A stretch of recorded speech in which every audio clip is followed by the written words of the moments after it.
كابتوتان زبط حنا تصبصب أرسي مسمرم بخمس الصعب أو هيدات اللام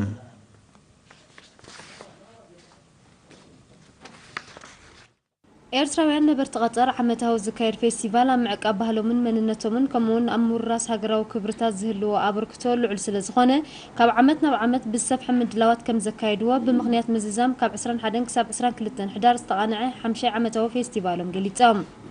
ንሳቶም ፌስቲቫል ሃገራዊ ናይ ምትእኻብ ሃዋህው ዝፈጥርን ጥምረቶም ዘደፍዕን ከምኡውን ህልው ኩነታት ሃገሮምን ገስጋስ ልምዓታዊ መደባትን ዝፈልጥሉ ባህሎምን መንነቶምን ዘንጸባርቑሉን ንደቆም ዘውርስሉን ምዃኑ ብምሕባር ዓመት መጸ ብሃንቀውታ ከም ዝጽበይዎን ብዝለዓለ ከም ዝዳለውሉን ሓቢሮም ኣብቲ መዛዘሚ ስነ ስርዓት ሚኒስትሪ ጉዳያት ወጻኢ ሃገር ቀጠር ዳይሬክተር ምምሕዳር ፕሮቶኮል ኣምባሳደር ኢብራሂም ፈኽሩ ኣምባሳደራትን ካልኦት ዲፕሎማስኛታትን ማዕከናት ዜናን መሓዙት ኤርትራን ከምኡውን ብርክት ዝበሉ ኤርትራውያን ከም እተሳተፉ ካብቲ ቦታ ዝበፅሓና ሓበሬታ ኣረዲዮም ኣቦ ወንበር ማሕበረኩም ኤርትራውያን ነበርቲ ቀጠርን ኣስተናዳጅ ሸማግለ ናይቲ ፌስቲቫልን ኣቶ ዓብድሰላም መሐመድ ስዒድ ኣገዳስነት ፌስቲቫል ኣብ ምድንፋዕ ሃገራዊ ጥምረትን ምውራስ ባህልን ክብርታትን ልዑል ምዃኑ ብምጥቃስ ንዓወት ናይቲ ፌስቲቫል ንዝፅዕሩ ኣመስጊኖም أمباسادر إيرترا أبغى طرات علي إبراهيم بوغانو ات فيستيفال حقنيا مثل إيرتران هزبانا من تبرع زلو وترى بقليل كم زي قمت بمتكاس منقسن هزب من قطر نمحبركم إيرتران زقبروا محبحاب موقسون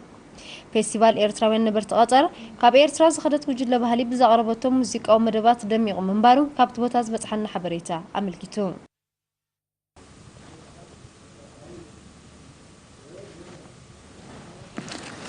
فريق حركات الترافيك المقدال ببقوانو قصقصاتن استمرتاتن يوهابيهم كم أكل نايزن تتكاملنت عن صبراء نجاراتن أقداسن تنزملكت قصقص لومي ككايدو عيل الله هفتون فرزقي زدالو تبصب الله إلسا تصفى مريم كتنبو بيام تتكاملنت عن صبراء نجارات ترى بعينة النزايد زخي زلو تريو حركات الترافيك أمنكاي لعل تراس لزلو زيجاتات معتاو من قصقاساتهم كزوترو محبر دحنا الترافيك ترجع إرترا بإسران شو عتن حدار أبزك كايرو قصقاسات زخاخيرهم اتي عن صبراء نجارات هي دحنا تحت زبلتي ماس تخايرو قصقاس أبومبر محبر دحنا الترافيك ترجع وستيفانو سبت مريم نيرينا بزهبو حبريتام علامة نايت محبر نقعت حبرة السبب أبتنقاطات حدقة بالراخ النعبين زمت زلو حدقات الترافيك من كاي بايتا مفتار مخانو قليتهم عندي علامه زي اب هاجرنا نرئد الله لعل متن حدقاتات بزدخاله متن كمي غيركا خنكي يخيل بفلاي اب حزبي افلطون غسغساتن بمكياد حزبي احنا ترافيك صريا غداي مخانو امينو بكالاخلون كقنسون كوغدون خدم انت تباهيلو استغبري عند علاماتات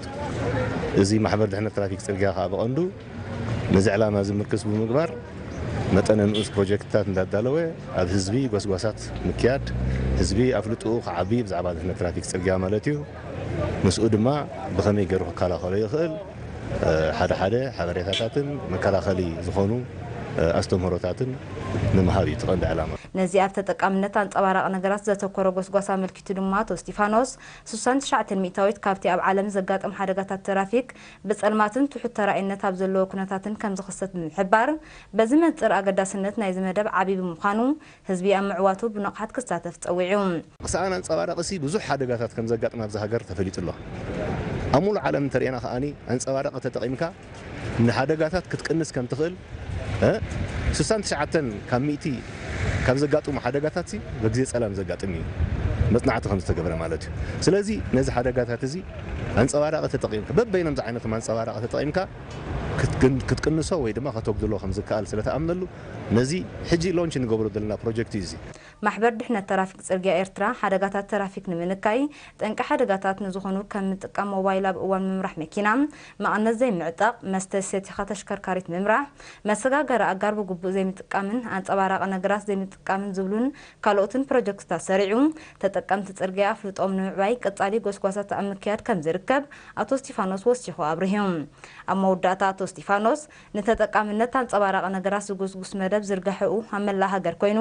ኣብ ጎደናታት ኣብ ዝርከቡ ኣዕኑድ ኤሌክትሪክ ኣብ ብሽክለታታትን ካልእ ዝንቀሳቐስ ነገራትን ንምትእትታው መደብ ከም ዘሎ ብምጥቃስ ንኩሎም ነዚ መደብ ኣብ ምትግባር ዝተሓባበሩ ዘለዉ መንግስታውያንን ዘይመንግስታውያንን ኣካላት ኣመስጊኑ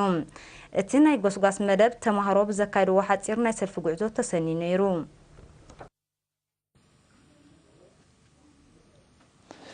ነበርቲ ዝተፈላለዩ ምምሕዳራት ከባቢ ንዞባ ሻምበቆ ዝተዋደደሎም ትካላት ትምህርትን ደቆም ዕድል ትምህርቲ ስለ ዘርሓወ ተሳታፍነት ተምሃሮ ንምብራኽ ኣበርቲዖም ክሰርሑ ምዃኖም ምስ ኣመሓዳርቲ ንዞባ ኣቶ ተስፋይ ባይራይ ኣብ ዝገበሮ ርክብ ገሊፆም ንሳቶም ደቆም ዕድል ትምህርቲ ንኽረኽቡ ንዝተኻየደ ጻዕሪ ብምምስጋን ጠንቂ ትሑት ተሳታፍነት ተምሃሮ ብምልላይ ንምእላዩ ኣብ ዝወሰድ ስጉምትታት እጃሞም ከበርክቱ ድልዋት ምህላዎም ኣነጺሮም ማሕዳር ንዞባ ሻምበቆ ኣቶ ተስፋይ ባይራይ ኣብ ዝሃቦ መግለጺ ተሳታፍነት ተምሃሮ ኣብ ማኣዲ ትምህርቲ ከምቲ ዝድለ ስለ ዘይኮነ ንምምሕያሹ ውህድ ጻዕሪ ምምሕዳር ነበርትን መምህራንን ወሳኒ ከም ዝኾነ ኣብሪሆም ኣኽቢኛታት ኣብ መወዳእታ ከካይድዎ ዝጸንሑ መደባት ልምዓት ብዝተወደበን ዝሓየለን መልክዕ ክቕጽልዎ ምዃኖም ኣረጋጊጾም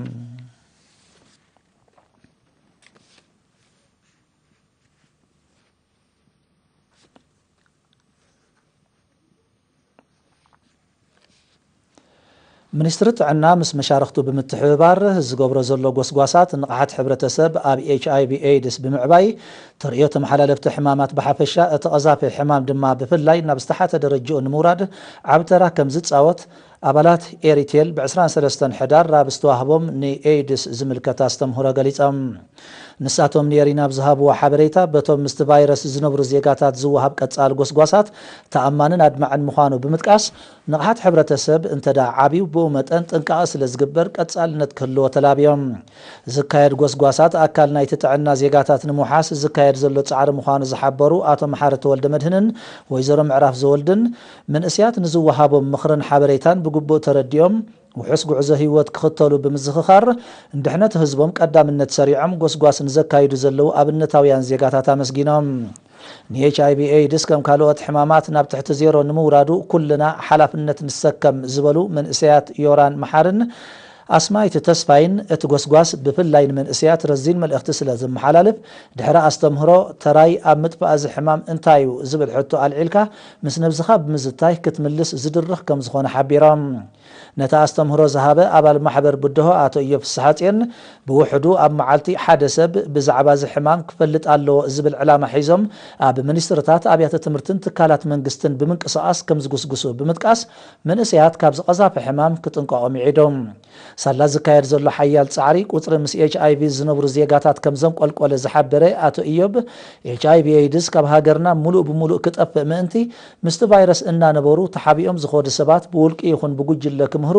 ስድራ ቤታት ምስ ደቀን ብዛዕባ እቲ ሕማም ናፃ ኮይነን ክዝትያ ብሓፈሻ ድማ ኩሉ ኣባል ሕብረተሰብ ክዋሳእን ተሰከምቲ ናይቲ ቫይረስ ፍቕርን ሓልዮትን ከርእን ኣዘኻኺሮም ሃገራዊት ጋንታ ብሽግለታ ኤርትራ ካብ 29 ሕዳር ክሳብ 5 ታሕሳስ 2013 ኣብ ሻርማል ሼኽ ምስሪ ኣብ ዝካየድ ሻምፒዮና ቅድድም ብሽግለታ ኣፍሪቃ ንምስታፍ ናብ ምስሪ ኸይዳ ምድላዋታ ከተካየድ ዝጸንሐት ዓባይ ሃገራዊት ጋንታ ቅድድም ብሽግለታ ኤርትራ ልምምዳት ጻፊፋ 6 ተቐዳደምቲ ብምምራጽያ ሎም ረቡዕ 27 ሕዳር ናብ ምስሪ ተበጊሳ ኣሰልጣን እቲ ሃገራዊት ጋንታ ኣቶ ሙሴ ኣሲህል እቲ ሃገራዊት ጋንታ ካብ 11 ሕዳር 2013 ጀሚራ ጽዑቕ ልምምድ ከተካይድ ከም ጸንሐት ጠቒሱ ኣብ ናይ ዓበይቲ ውድድር ንተቐዳደምቲ ዳንኤል ተኽለ ሃይማኖትን ሜሮን ርእሶምን ኣብ ናይ ታሕቲ 23 ዓመት ድማ ንተቐዳደምቲ ናትናኤል ብርሃነ መርሃዊ ቅዱስ ሜሮን ተሸመን ተስፎም ዕቑባ ማርያምን ብምምራጽ ናይ 3 ተኸታተልቲ ዓመታት ናይ ሻምፒዮንነት ክብራ ንምዕቃብ ክትጽዕር ምዃና ሓቢሮም ብዘይካዚ ኣብቲ ኣህጉራዊ ውድድር ተቐዳደምቲ ወሓዚት ኪዳነ ኢየሩሳሌም ገብሩ ፀሃይነሽ ፍጹምን ሰናይት መንግስን ማልያ ሃገራዊት ጋንታ ለቢሰን ክወዳደራ ምዃነን ተፈሊጦም ሃገራዊት ጋንታ ቅድድም ብሽግለታ ኤርትራ ኣብ 2010 ናብ ሩዋንዳ ኣብ 2011 ናብ ኤርትራ ኣብ 2012 ድማ ኣብ ቡርኪና ፋሶ ኣብ ዝተኻየደ 3 ተኸታተልቲ ውድድራት ሻምፒዮና ቅድድም ብሽግለታ ኣፍሪቃ ኮይና ምዕዋታ ዝዝከር እዮም